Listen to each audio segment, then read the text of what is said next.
African 50.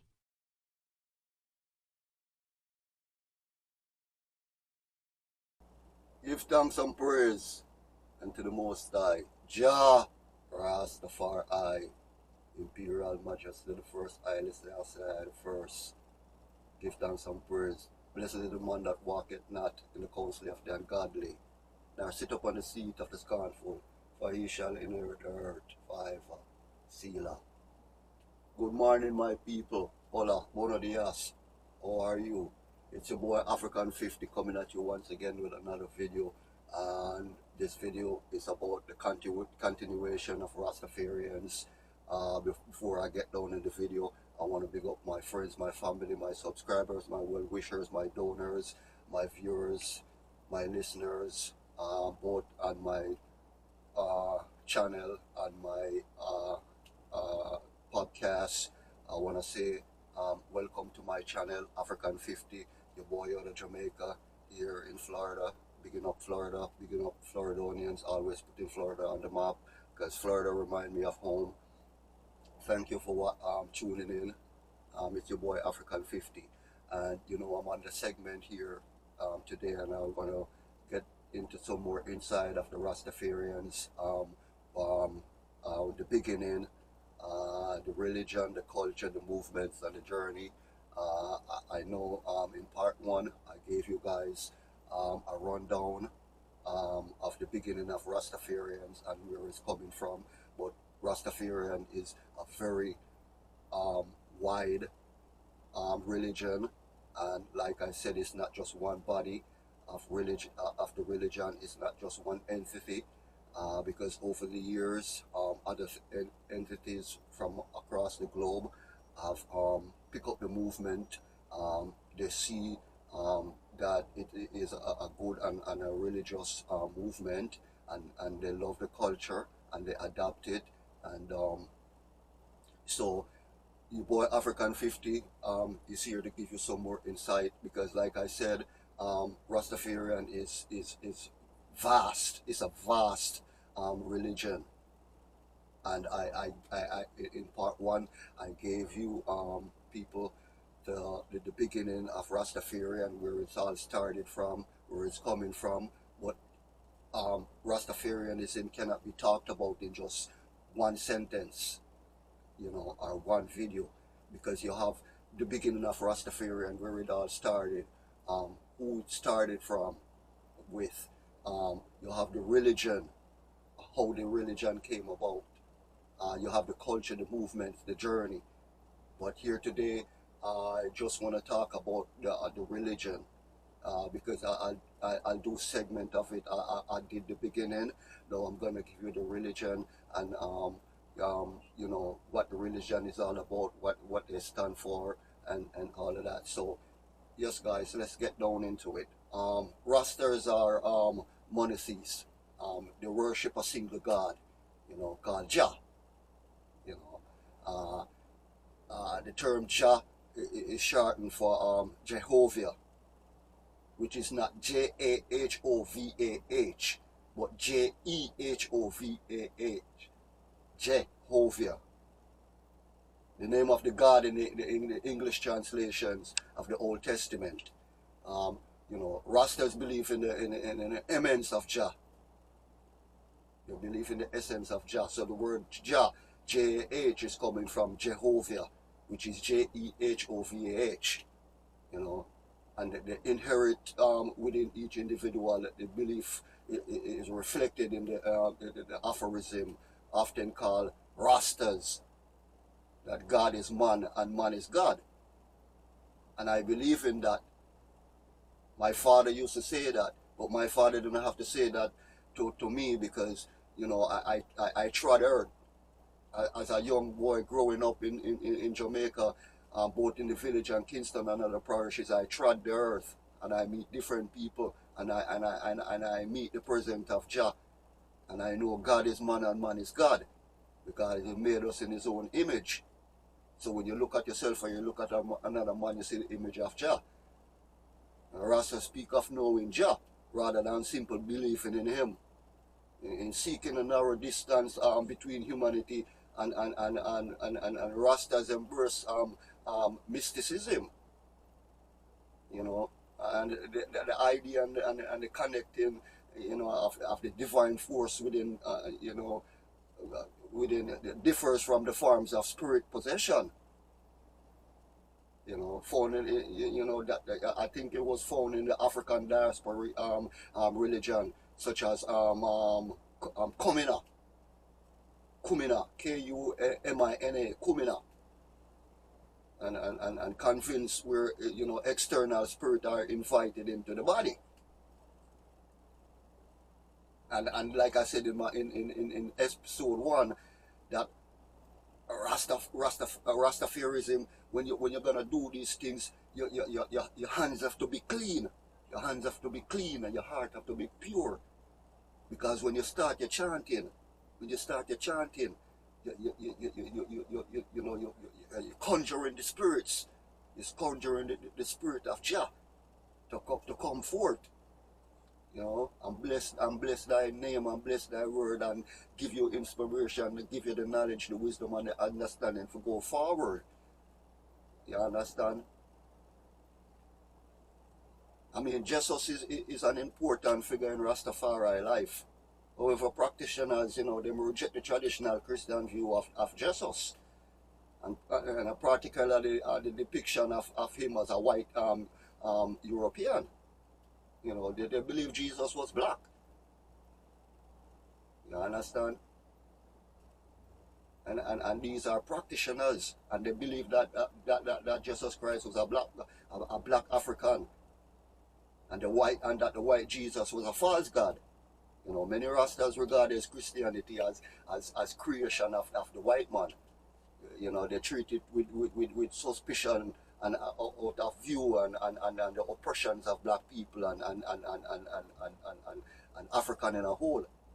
You know, white Europeans and the oppressed black Africans, you know, they can't share the same God. You know, our black Africans, African and a white European to share the same God. That's a question to ask. That's a question to ask. You understand? You know, because some Rastas view God as the Pope or Satan or the Antichrist. You know, and Rasta, you know, them often view Christian preachers as the deceivers. You know, and they regard Christianity as being guilty of furthering the oppressions of African diaspora. You know, and more time they frequently referring to it as perpetrated, you know, mental enslavement. And that's why I went back to tell you in my first video that even we Jamaicans, that we think we have independence and we have freedom. No, we got our independence and a piece of paper, but we're not independent because we're still dependent on people. Because if we did independent, how Jamaica have so much crime, a little country as Jamaica. You understand? If we had independence, then the youths would have something to do. The youths them would be working. You'd have free school, free scholarship. Provide free scholarship for all these youths, or provide free trade for them. But everything is all about money. You see a youth struggling and he want to learn, but him struggling to find him way through school, and you kick him out of school because he can't afford him school fee. What else do you expect him to do? You understand? You know, and from its origin, Rastafarian was, you know, it was linked to with Haile Selassie from the origin. You know, from the original of Rastafarians. You know, Rastafarians was always linked to Haile Selassie, Emperor of Ethiopia, from the 1930s to 1974, and up till this day, in age, he remains a central figure in Rastafarian ideology. And although Rastas hold him as the esteemed, precise interpretation of the identity, you know, they understand how Haile Selassie relates to Jesus very among Rastas. You understand? And some Rasta, not all Rasta, but some Rasta believe that the Ethiopian monarch was the second coming of Jesus. You understand? You understand? That's how they view it. That's how they view it. You understand? They believe that the Ethiopian monarch was the second coming of Jesus. And a lot of times they make reference to the interpretation of the 19th chapter of the book of Revelation by viewing Haile Selassie as Jesus. And the Rastaman also regard him as the Messiah prophesied in the Old Testament. That's why you can never throw away the Old Testament, because the Old Testament is the true testament of the Holy Book. You understand? Man can change it around and call it the Bible and put their words in it how they feel like putting it, and translate their words different. But the original Holy Book was the Old Testament, where all the truth was and hidden, and still is hidden. You understand?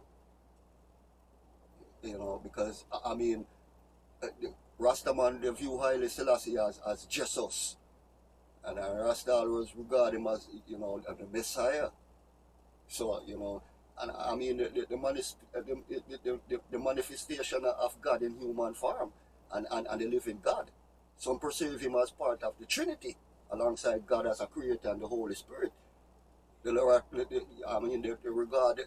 the breath within the temple. Rastas who, you know, I mean, they view Haile Selassie as Jesus. And some Rastaman, they argue, you know, and say, you know, both were descendants from the royal line of biblical King David, which Haile Selassie was the descendant of the royal blood of King David, come down to King Solomon, Queen of Sheba.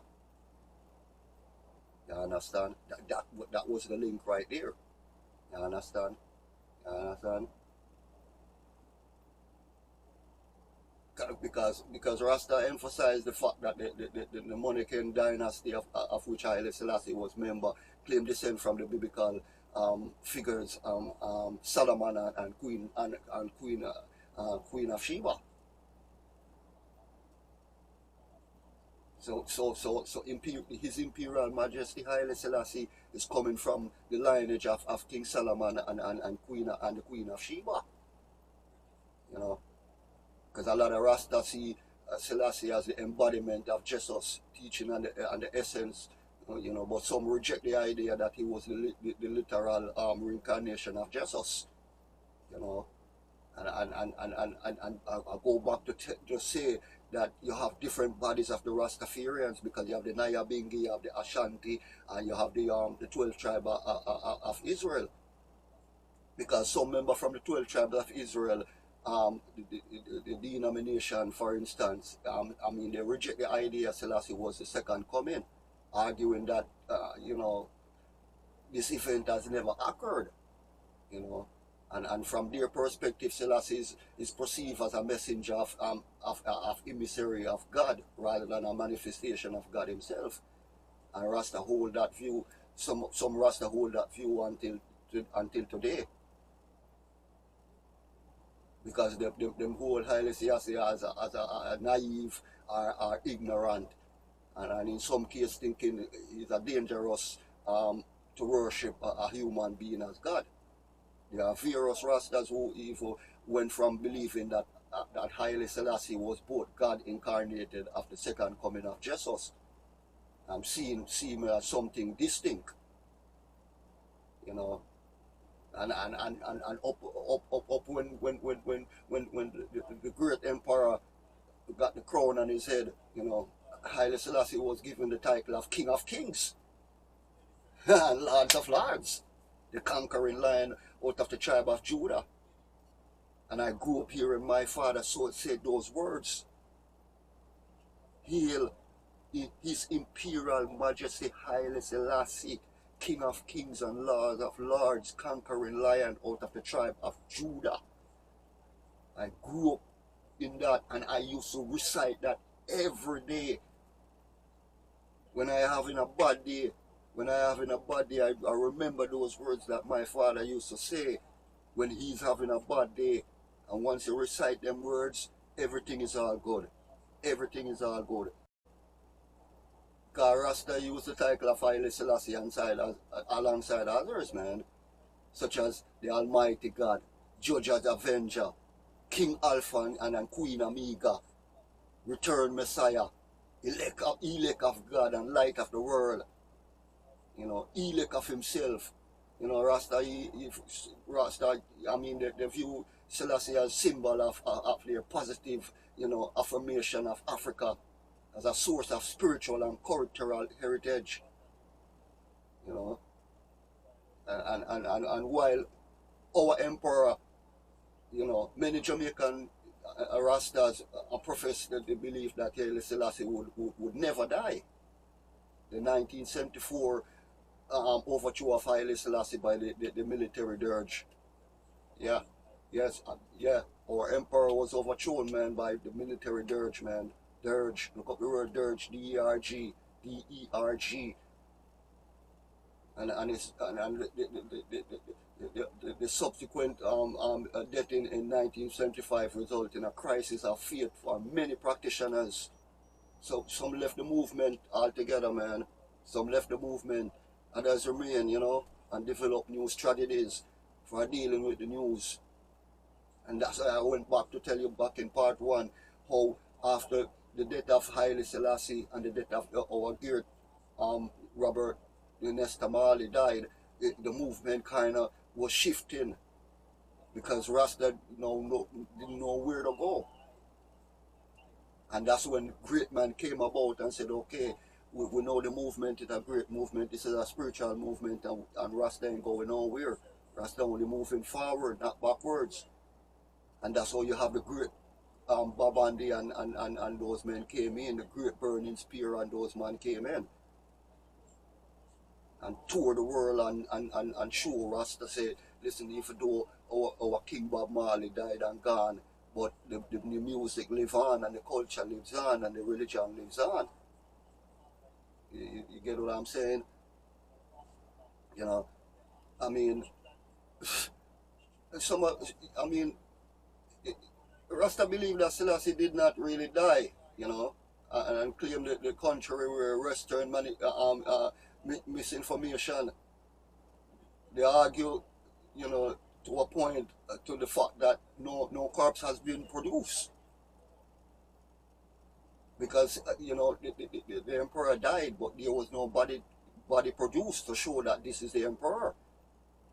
In reality, Haile Selassie's body had been buried beneath his palace, as some claim, remaining, you know, undiscovered there until 1992. Another perspective within the Rastafarian knowledge that Haile Selassie body had perished, but claim that his essence survived as a spiritual force. A third response within the Rastafarian community was that Selassie's death was inconsequential, as he had been a personification of Jah rather than Jah himself. You understand? Yeah, man. A lot of people were saying the personification of Jah rather than himself.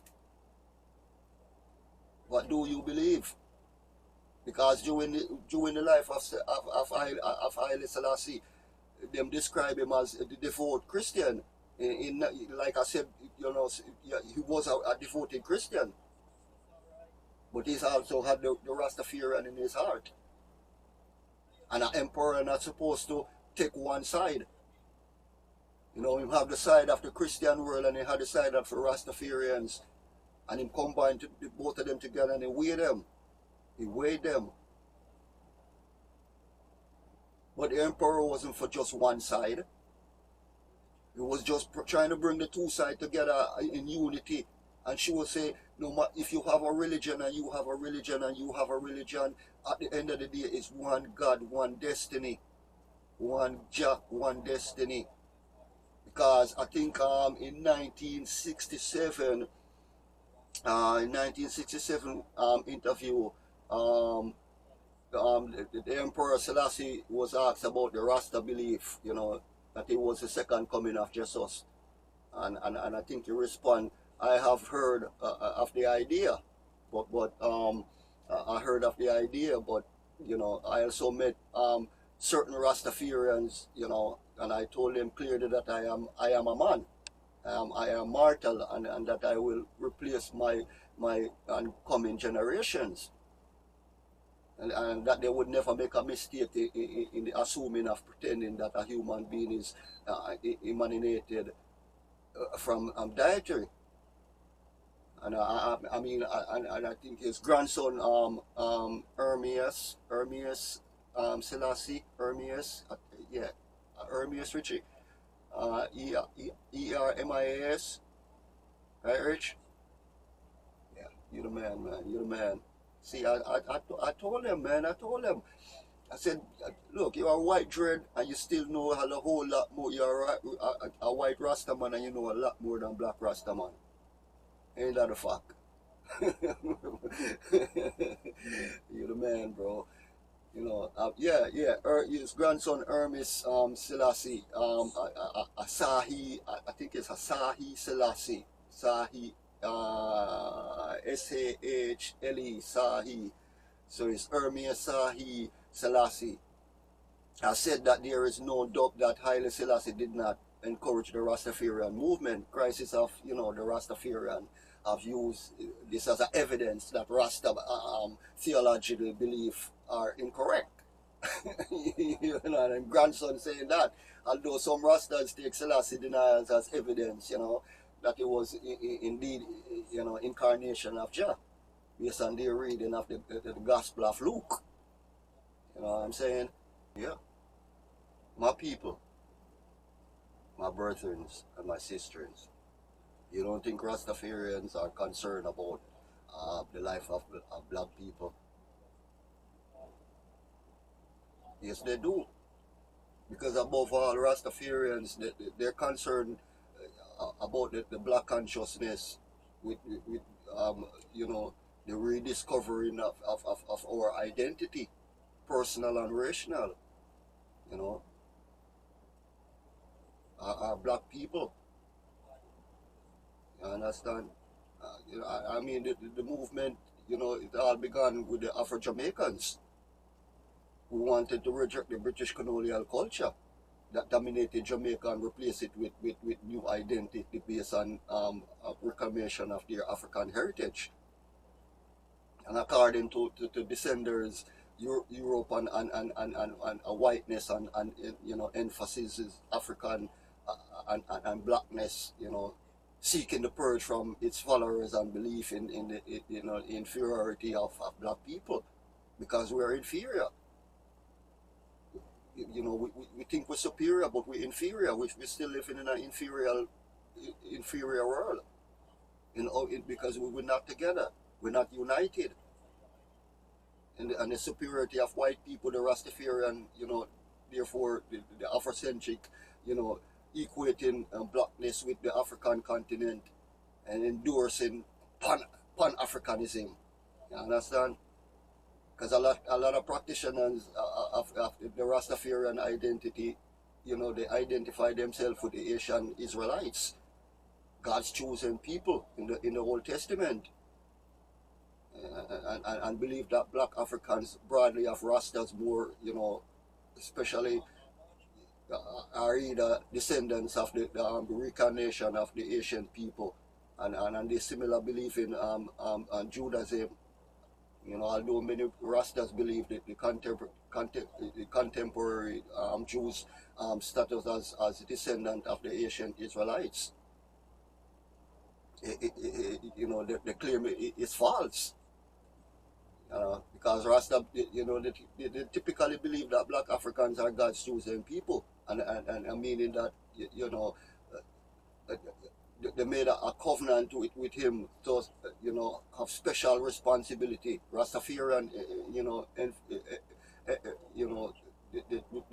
they see this view that this is truly the identity of black Africans has been lost and needs to be reclaimed. And I mean, there's no uniform Rasta view of and race. No, they're not. Because Rasta see all race as one race. You know, the black supremacy, you know, a theme early in the movement, with the belief and the distinctly black African race that was a superior to other racial groups. Yeah, our forefathers was superior because their way of living and their way of teaching and the culture and their spiritual, you know, embodiment with Jah was they, you know, they were one with Jah and Jah was one with them. And that's why they lived long. That's why they never went to school. There was no school back then. But the schooling was the knowledge that they gained from the farming, from taking care of the cattle, you know, reasoning with other elders, and even youngsters. Because like I said, you can never be too old to learn. Because a lot of things I learned from youngsters that I never hear in my life growing up in my 50 odd years of treading Jah earth. And I always say, man, give the youth supply. Because when you think they don't know, they know more than you think they know. You understand? If you just give a listening ears, just give a listening ears. And like I said, there, Jamaica is known for a lot of things like track and field and cricket and football and all that. But what about those youngsters that dropped out of school and didn't get the opportunity to become an athlete? You know, or become a basketball player, a football player, or a cricketer. The only thing they see is the music. And all you producers and all you gate men, because I grew up seeing that. I know what it's like. Stand up outside of a producer gate whole day in the sun hot, drinking nothing but bag juice or sky juice, waiting for opportunity. And you have the skill, you have the willpower, you have the knowledge, the understanding and the mind to make good music. But no one will give you a blind because you don't have you don't come from a rich family. You're a ghetto youth. You understand? So all them producers in Jamaica, whether on a big or on a small, are just coming in the business. I want to see a youth standing outside before you bash him and send him away and tell your gate man to kick him down and box him down. You know, hear what the youth have to say. You don't have to bring him in the yard or bring him in the studio. You can stand up outside the gate and let him do a freestyle. And if you don't think he have potential, you say it to him right there and there in front of him face. You don't send him away and say, oh, youth, I'll call you. I'll give you a call. And the youth sitting down waiting 1 week, 1 month, 1 year for you to call him. And you never call him or her.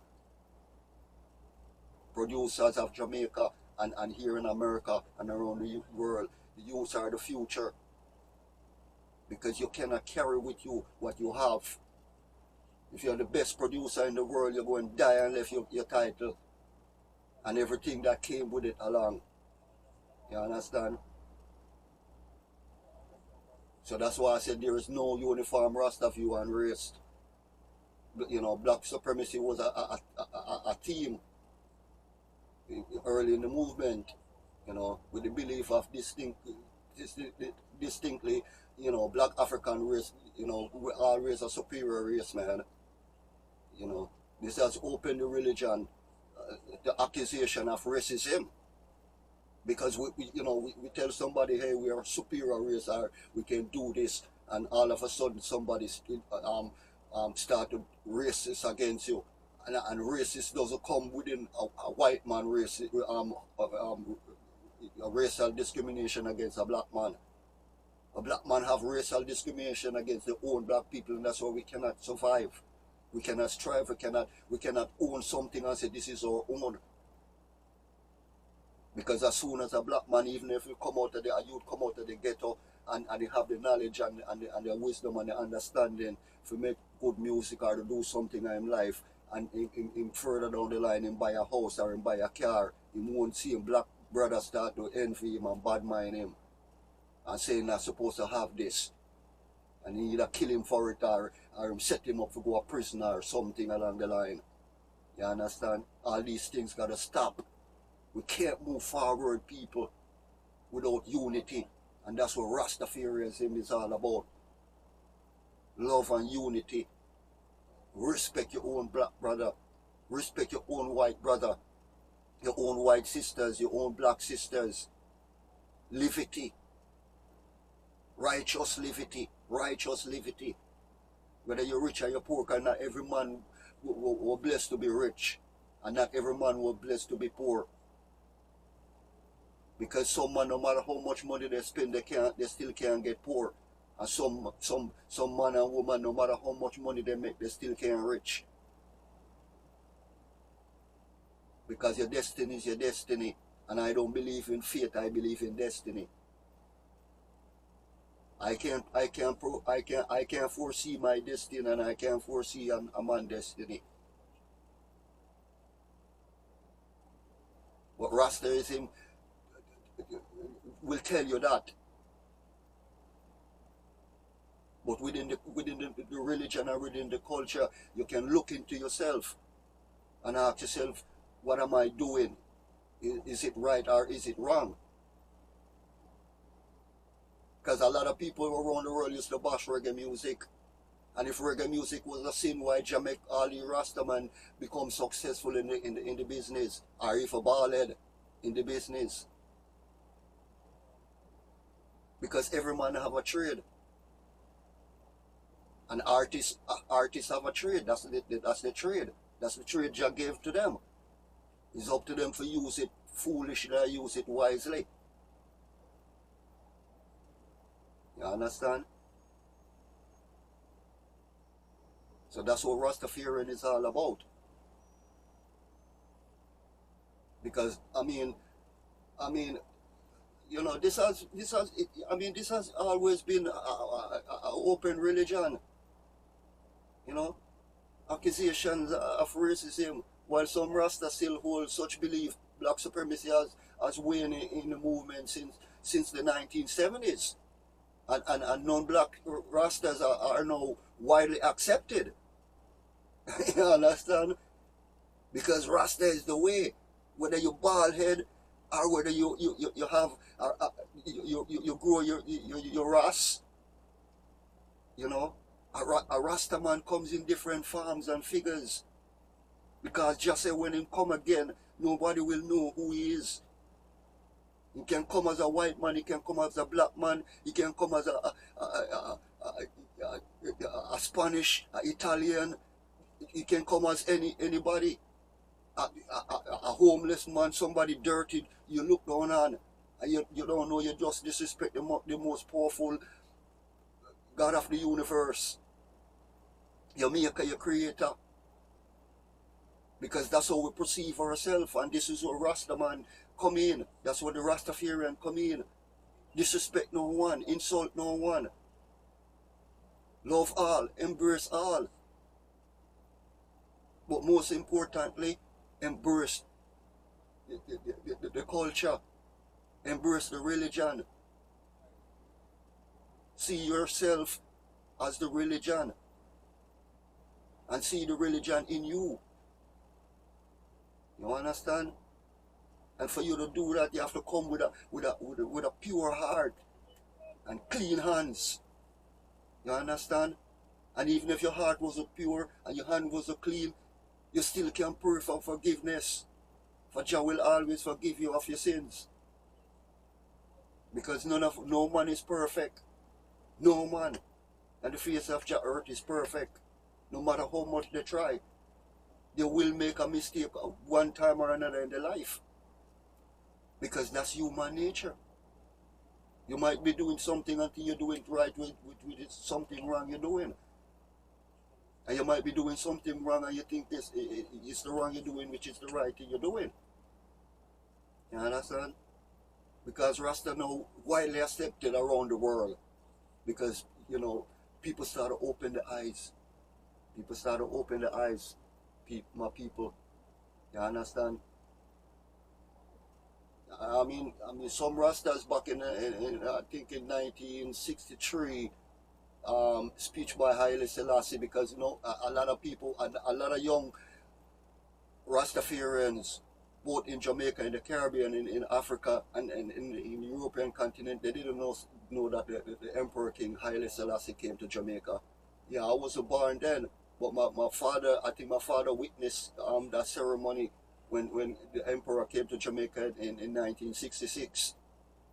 And when he touched down in Jamaica, at Norman Mandela International Airport, I mean, lightning and thunder in broad daylight. It was broad daylight, sunshine, and lightning and thunder, no rain fall, and the white dove fly down and pitch on the plane. So you want to tell me that there wasn't a spiritual movement right then and there? That Jah fall him rain in the living daylight, no rain, but lightning strike and thunder roll, and no rain.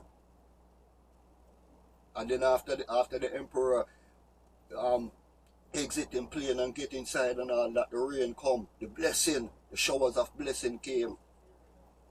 You understand? And you want to tell me that's not spiritual, my people?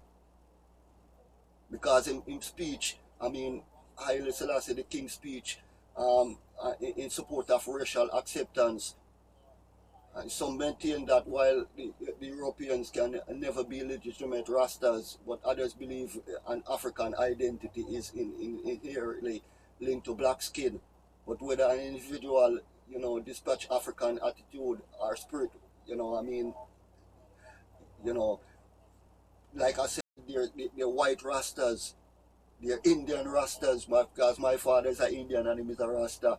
You know, even though it never grow the way he wanted to grow, because back in the days I remember I was a kid, and, you know, even my aunt them used to you know, make fun of him and said, you know, brother, you know, see, your hair not growing. you know, cut it off, your hair too soft to grow. But a white man hair soft, and him hair grow into a Rasta, and he become a Rasta. I know Chinese Rasta. One of my best friends in Jamaica, we used to live uptown together. You know, he used to live across the street from my house, and he was one of my closest friends, and he was a Chinese, but he was a Rasta Chinese, or a Chinese Rasta, and him here grew just like a black Rasta man. Only thing he had different color and it's softer. So, you know, the religion of Rastafarian is not. It started with black. It started with the black African, Jamaican Africans. It started within them. But as the religion grew and the culture grew, you know, Rastafarian, their belief from day one was uniting people and bringing people together, not just unite black people. Not just unite black people.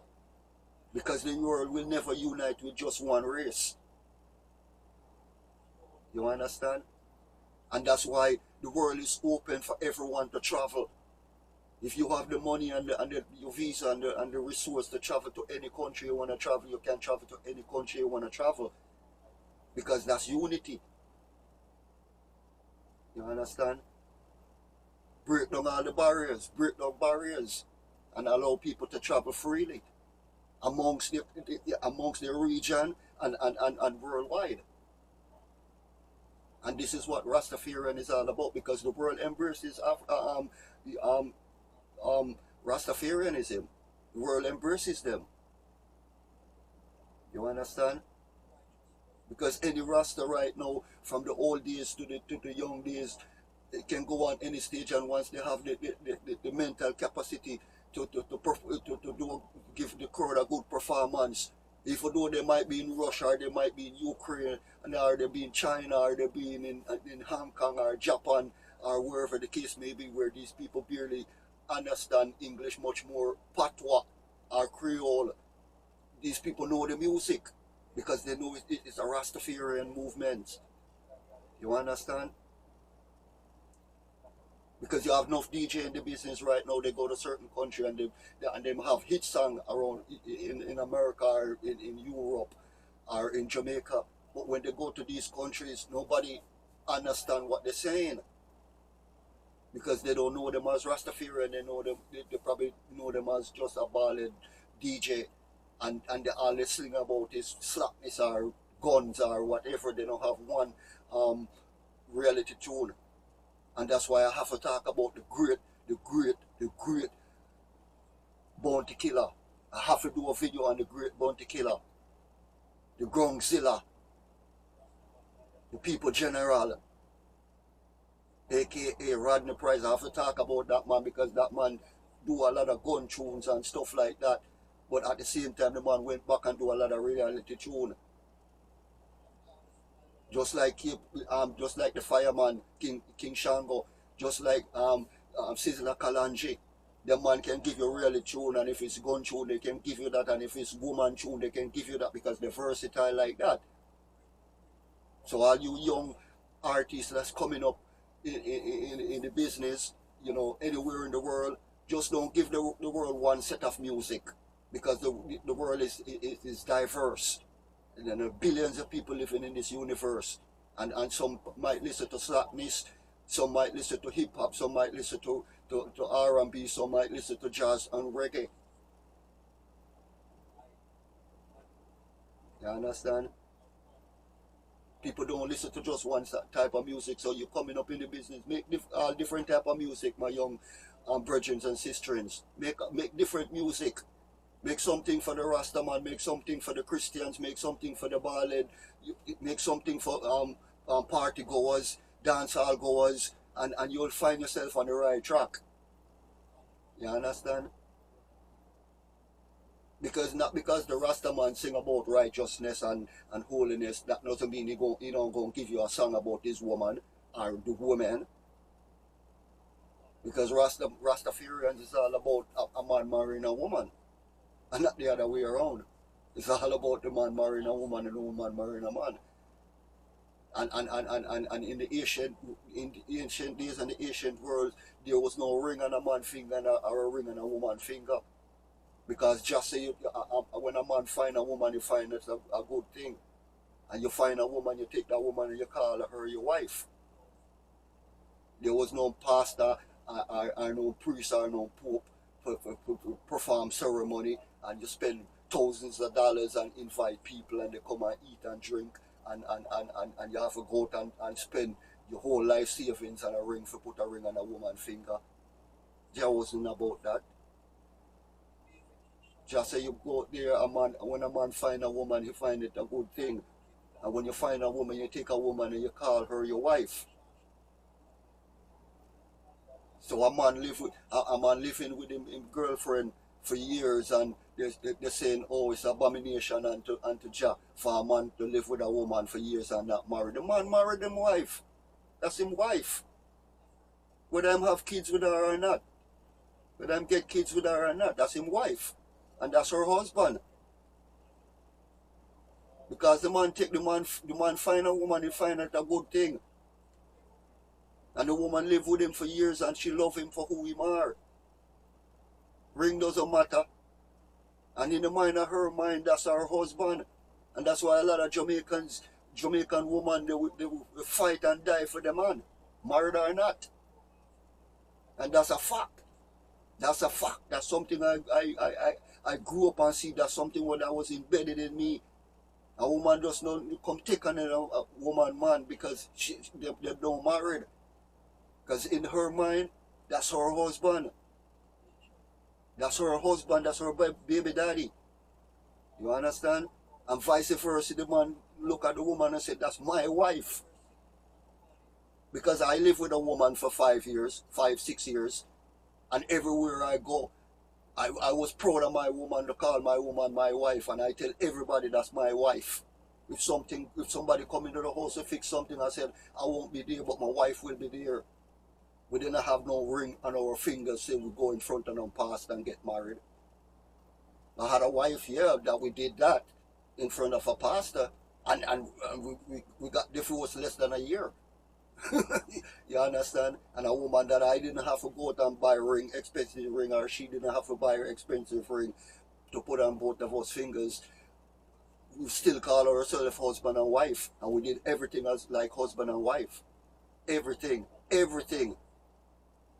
We used to say we gonna ride and die together. But you know, like I said, man don't control the life. Man live the life, they don't control the life. Jah is what control your life.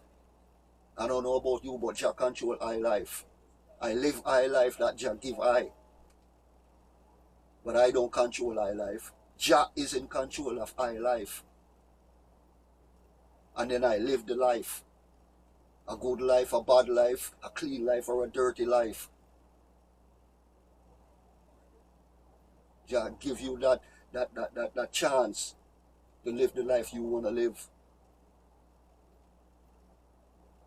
And I will always say Rastafarian is the way to go. And you don't have to be dread to be Rasta. I said it again, you don't have to be dread to be Rasta. Because a bald man out there, him is a Rasta man. Not from the ear, but from the heart. And Rastaism come from the heart. Because the great Honorable Marcus Garvey didn't have Rasta, long Rasta. He had bald head, went to college, like a college boy. But he was the one who started the Rasta movement. Are part of the men, the schoolers. It wasn't practitioners that started the movement, it was schoolers that started the Rastafarian movement. I want people to get that right.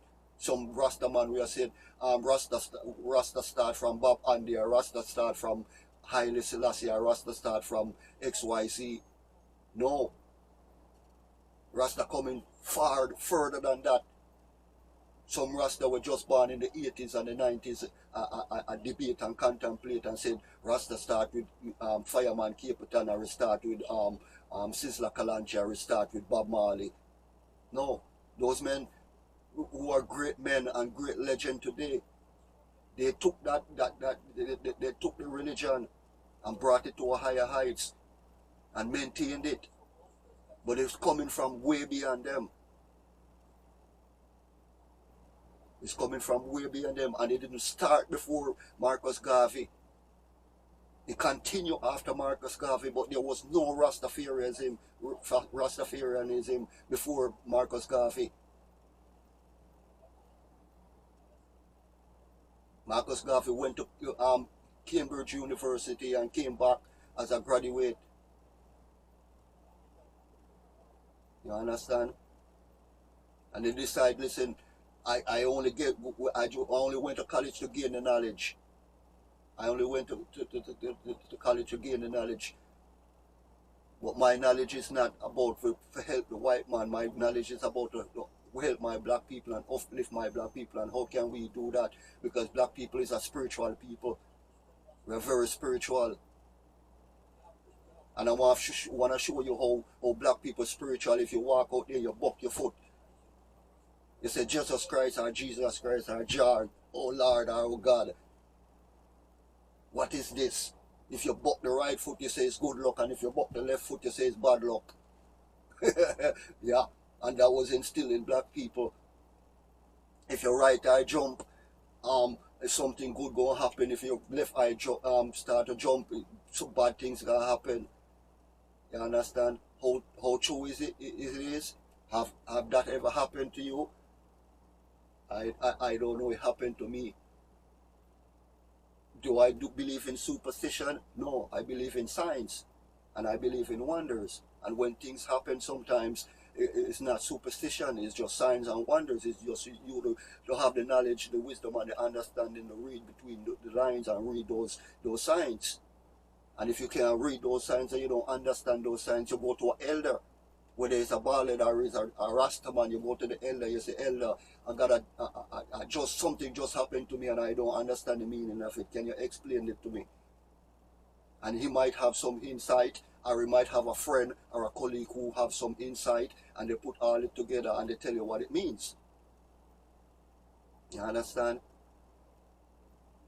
So that's what Rastafarian is all about. And in my next video, my people, I'm gonna before I even go further down in the Rastafarianism, because now I covered the beginning and I covered the religion. I'm gonna be going into the journey, the movement of the Rastafarian religion and culture. But before I go into that, I have another video coming up that I have to show you, and it's on Babylon, because I received a few comments on on my website where because my website, it has a live chat room where you can be on my website and I can be on my website and I can be talking to you from anywhere. I can chat with you from anywhere around the world. And one person that logged into my website was asking me, how can you be talking about Babylons and you're talking about Rastafarians at the same time? Which side are you on? And I tried to explain to him, and him or her, whosoever was on the chat line,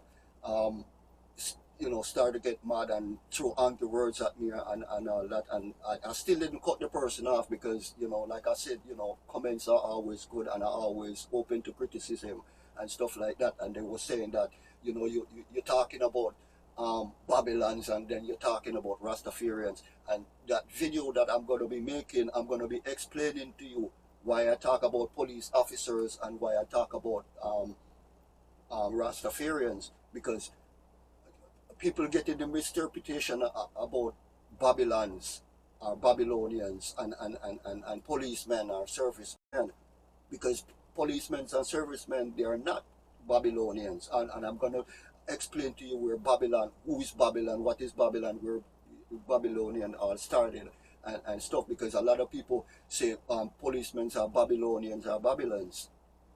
And I used to be naive too. I used to grow up saying that. I used to say that policemen are Babylons and Babylonians, but because we were so naive and lost in the dark to the wisdom and the knowledge, and we wasn't reading. That's why I said go back and read all these books that I mentioned in my first Rastafarian part 1, where I mentioned in these books, and I mentioned the Honorable Marcus Garvey, the teachings and the philosophy of Marcus Messiah Garvey.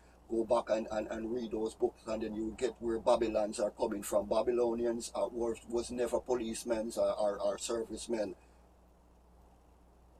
It was an empire, an empire ruled by vicious peoples that had nothing to do with policing or defending their country. Their defense was something completely, totally different, but I won't talk about that in this video, because this video is all about the Rastafarians. But in that video, I'm going to explain to you who is Babylon, what is Babylon, and where the Babylonians found. And when I do that video, I know it's going to surprise and amaze a lot of you people.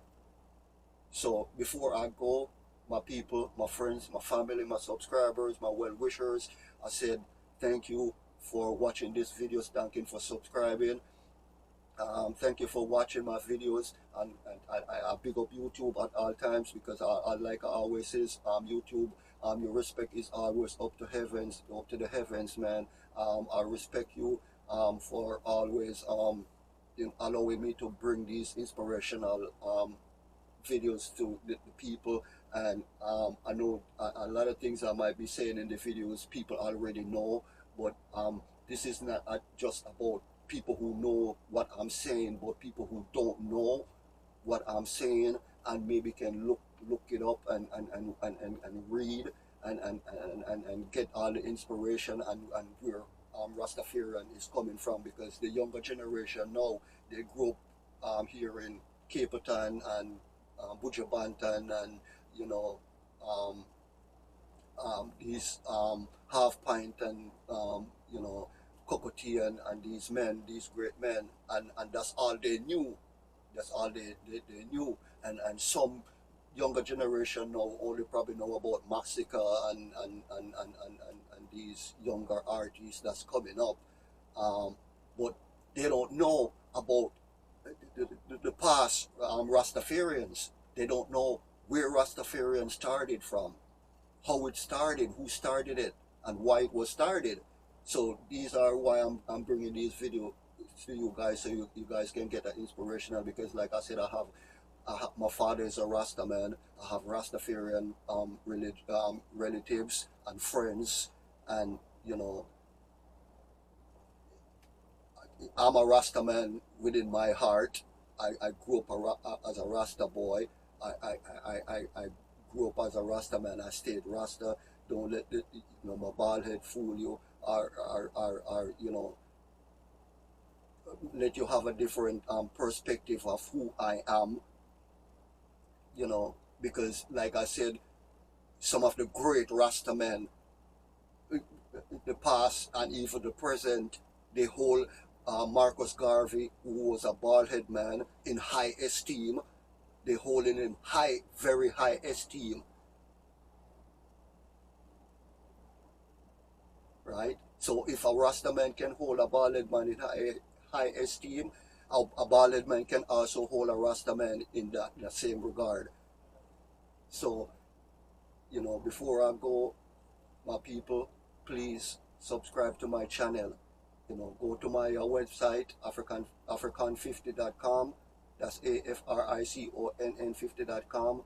You can talk to me live there and my website, and you can ask me anything you want to ask me. If there's a book that you want to buy, whether you want to buy a hard copy or you want to buy an e-book, if they're all on Amazon, you have to buy it. You're not going to get it for free. You know, you can you know, go to the website for free, but for you to download the book, you have to buy the book, and you can download it or you can buy it hard copy and then ship it to your your address. And they won't guys, they won't ship these books to any PO box. It has to be a physical address, whether it's a friend or a family or yours. And for me, I always like to keep a hard copy, because sometimes I have e-copies of books, and I would like to share some passage with you guys, and I can't share it because of the fear of copyright infringement. So I don't share my e-books with anyone. I just read them. But if I have a hardcover book copy, I can you know, maybe take a picture of a page or a paragraph, and I can upload it, and that way it's not copyright, because I own a hard copy of the book. So there's a difference between a hard copy and an e-copy. Just like a movie, if you own a hard copy of a movie, you have the absolute right, because once you buy a hard copy, you own the copyright to that book, to that movie. But if you download the it shows that you purchase it, but you don't have any rights to it. You can't download it. You can only buy it and have it to watch. You can download it onto a cassette tape or a DVD, a DVD cassette or anything like that. You can download it and try to make it a hard copy, unless you buy a hard copy itself, and they will ship it to you. And like I said, they won't ship anything to your PO box. Amazon won't ship anything to your PO box. It has to be a physical address. It can be an address of a friend or a family or your personal address. So again, guys, thank you for watching my video. Thank you for tuning into my my channel. And like I always says, walk good. Until next time.